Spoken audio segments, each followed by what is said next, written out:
Bienvenidos al octavo episodio del podcast de Historia y más, donde estaremos hablando sobre temas interesantes en torno a la historia mexicana, así como de la historia mundial. El día de hoy hablaremos sobre una de las figuras más reconocidas de la historia de México, que aunque no era mexicano, influyó de manera considerable en el ámbito político, social e histórico de nuestro país. Estamos hablando de Maximiliano de Habsburgo. En este episodio hablaremos no solo de algunos aspectos de la segunda intervención francesa, sino también sobre detalles de la vida de este emperador.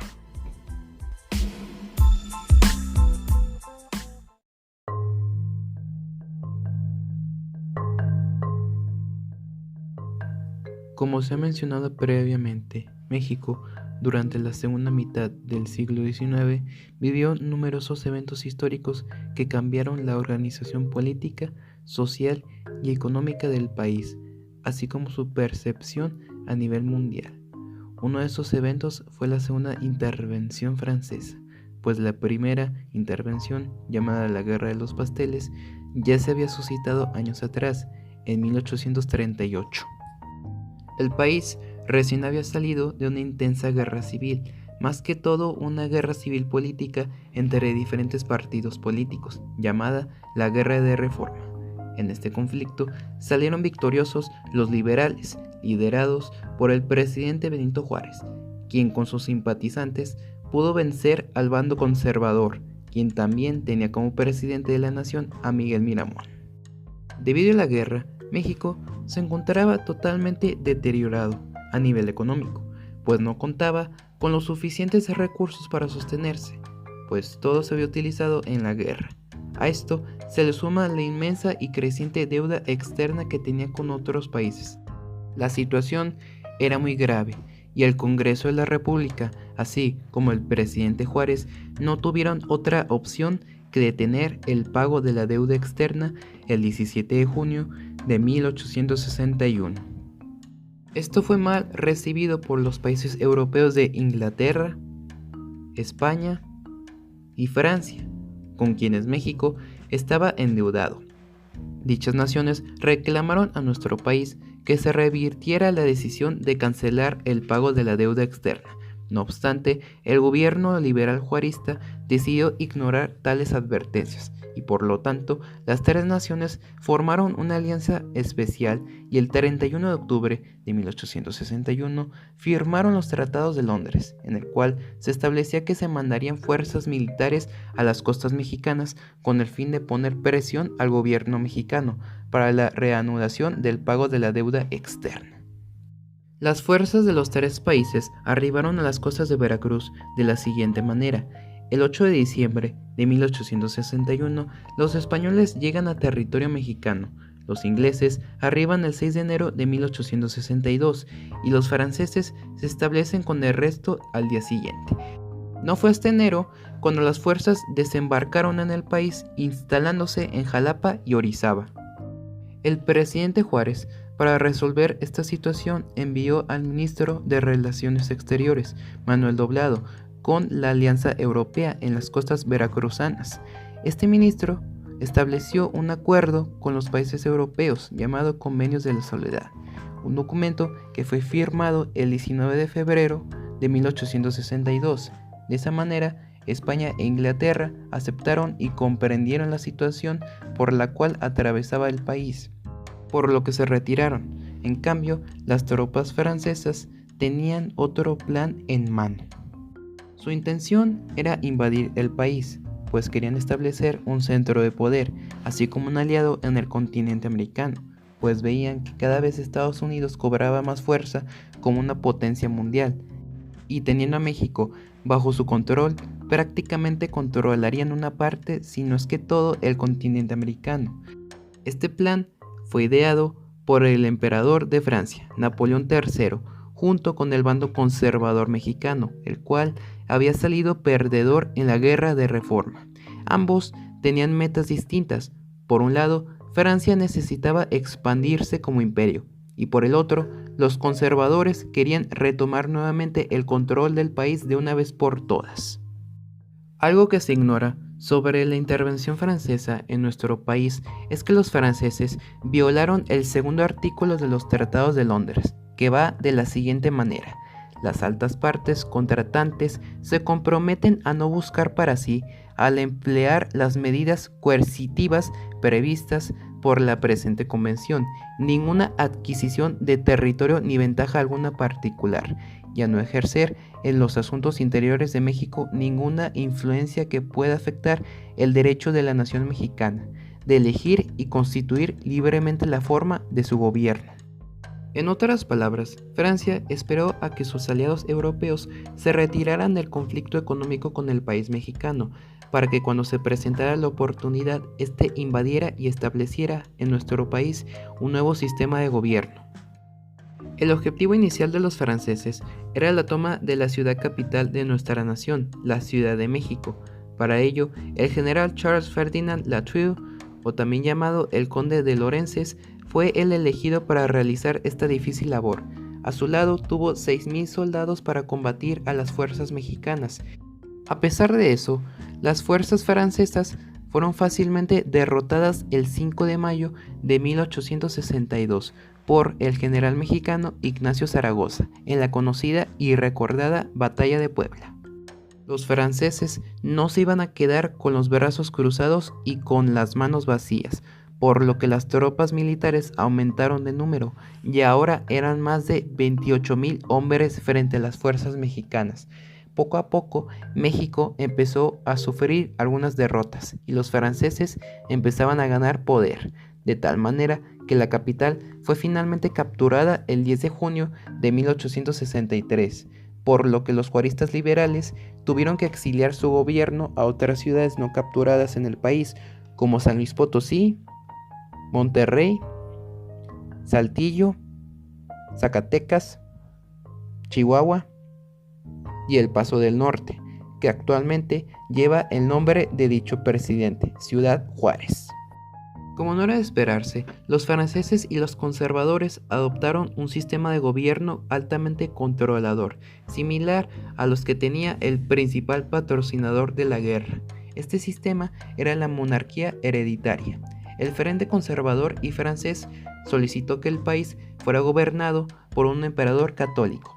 Pero no cualquier emperador. Ellos deseaban que el príncipe Maximiliano de Habsburgo fuera el primer encargado de gobernar al Segundo Imperio Mexicano.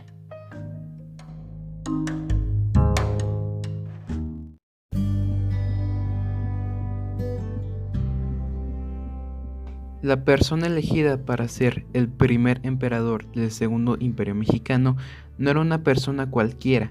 De hecho, esta persona estaba ligada a una nación muy poderosa en el continente europeo. Estamos hablando de Maximiliano de Habsburgo. Maximiliano, cuyo nombre completo era Fernando Maximiliano José María de Habsburgo Lorena, nació el 6 de julio de 1832 en el Palacio de Schönbrunn, localizado en Viena, Austria. El futuro emperador fue hijo del archiduque Francisco Carlos y de Sofía de Baviera.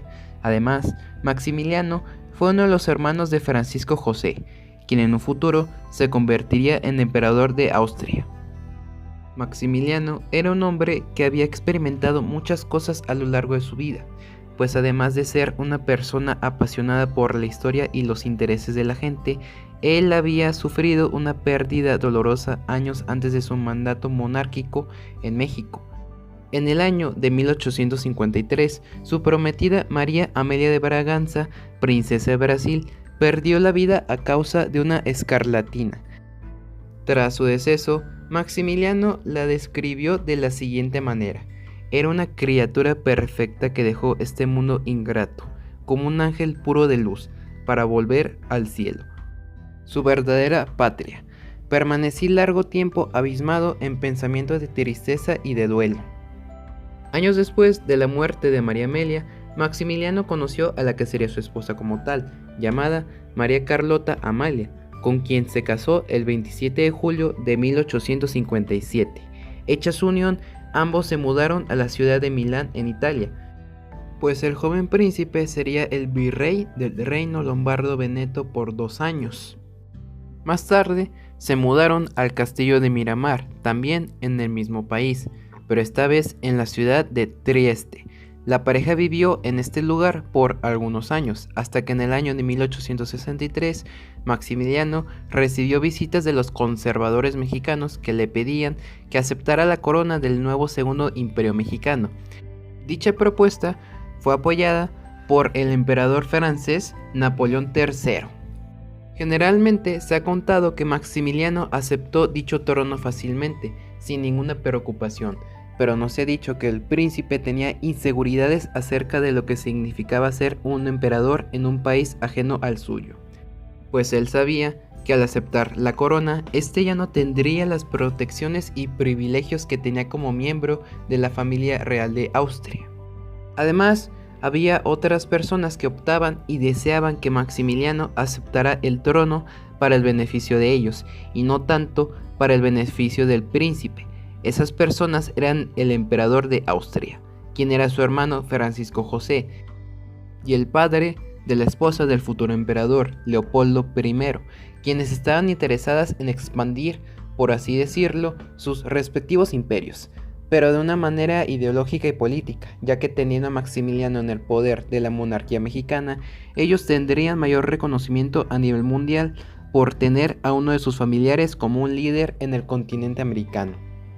De todas maneras, el príncipe aceptó la propuesta de los conservadores el 10 de abril de 1864 y empezó el proceso para partir hacia tierras mexicanas, junto con su mujer. La pareja arribó a la nación mexicana por el puerto de Veracruz el 28 de mayo de 1864, más de un mes después de la aceptación de la corona. De esa manera, Maximiliano de Habsburgo oficialmente iniciaba su gestión como el primer emperador del Segundo Imperio Mexicano, pero a pesar de haber sido proclamado como el nuevo gobernante del país, existía un problema político, el cual afectaría gravemente los intereses de los partidarios conservadores y franceses en México.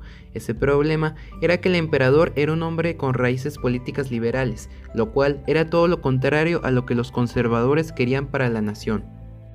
Generalmente se nos ha inculcado que Maximiliano de Habsburgo fue un villano de la historia nacional, por ser un aliado del bando conservador y francés, los cuales fueron los responsables del exilio de Benito Juárez, quien en cambio es considerado todo lo contrario.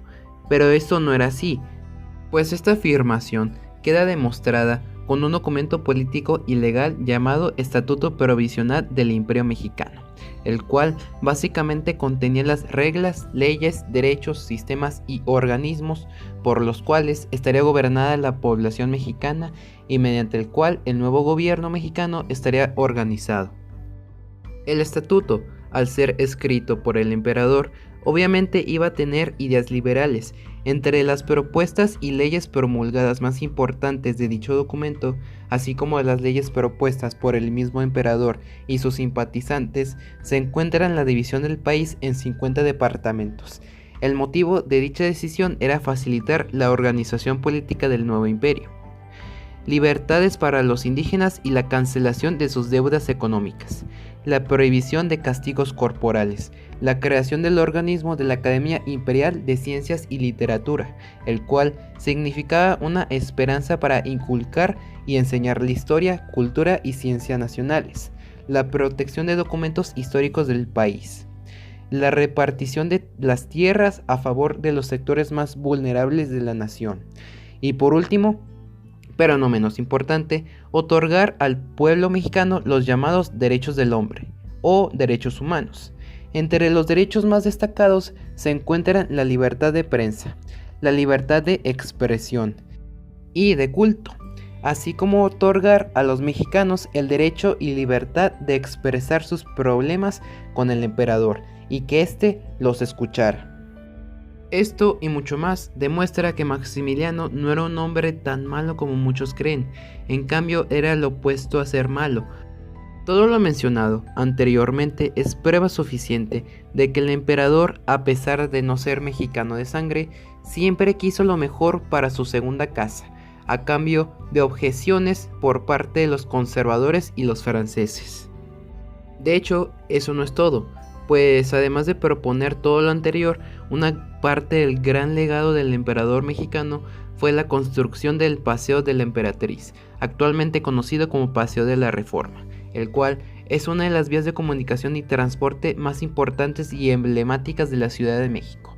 Esta ruta conecta el castillo de Chapultepec, el cual fue el hogar oficial del emperador y su esposa, con la ciudad capital.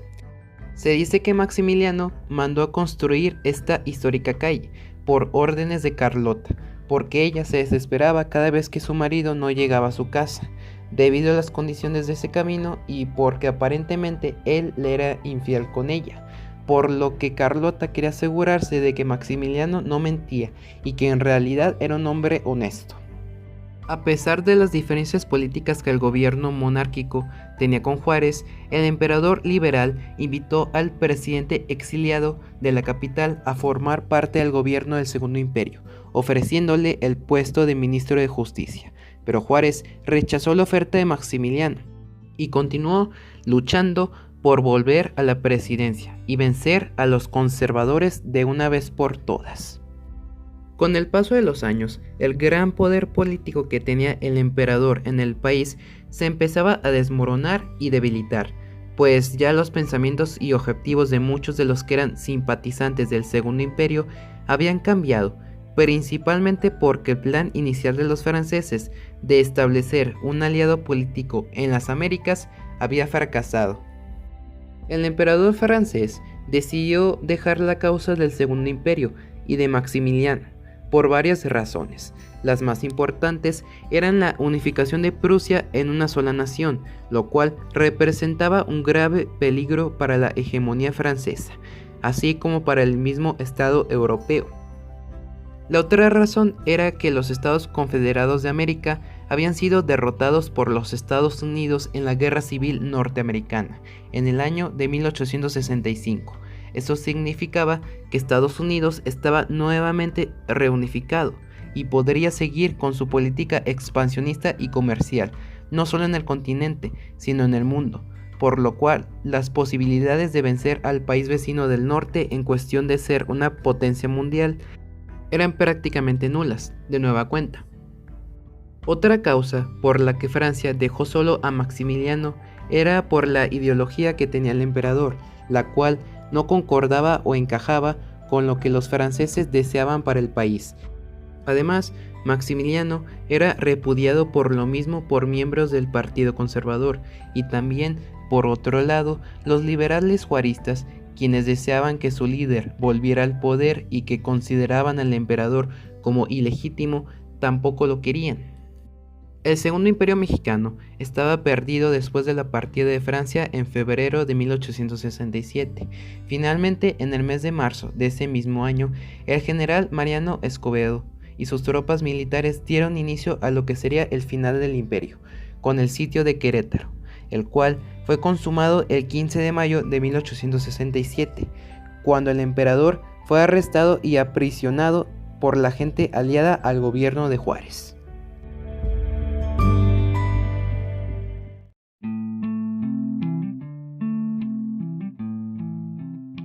Tras su derrota, el emperador Maximiliano fue encarcelado en el convento de Capuchinas y su suerte no fue definida hasta el mes de junio de 1867, específicamente entre los días 13 y 15, cuando él y dos de sus aliados, quienes eran Miguel Miramón y Tomás Mejía, fueron condenados a muerte. 4 días después de la fatal condena, los tres fueron trasladados al Cerro de las Campanas, en el estado que presenció la caída de su imperio meses atrás.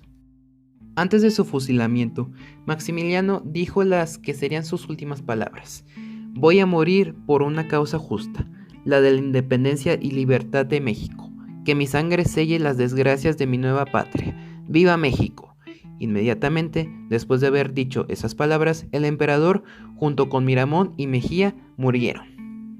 Los restos del emperador fueron posteriormente embalsamados y exhibidos en el convento de San Andrés. Más tarde, Austria le pidió al gobierno mexicano que regresaran el cuerpo de Maximiliano a su país natal, y así fue. Su cuerpo fue transportado en el mismo barco que lo trajo a nuestro país, para ser el nuevo emperador. Finalmente, En el año de 1868, Maximiliano fue sepultado en la cripta imperial de Viena. Tras la caída del imperio y del Partido Conservador, Benito Juárez pudo restablecer su gobierno liberal nuevamente, tras su llegada a la ciudad capital el 15 de julio de 1867, iniciando así un nuevo periodo en la historia de México. Si lo vemos desde una cierta perspectiva, es lamentable el hecho de que no se supo apreciar completamente la misión de Maximiliano de Habsburgo en nuestro país. Pues en ese entonces, los liberales solo tenían en mente una cosa: derrocar al emperador y volver a poner a Juárez como presidente de la República, mientras que los franceses solamente lo estaban utilizando con el fin de extender su imperio en el continente americano. Maximiliano fue un hombre que, aunque no nació en México, siempre tuvo un aprecio por el país, y en la actualidad podemos unirnos para entender, analizar, estudiar y comprender cuáles fueron sus ideales y qué cosas podemos realizar como ciudadanos para mantener vivo su legado político y social, o al menos no olvidar lo que quiso dejar para nuestro país.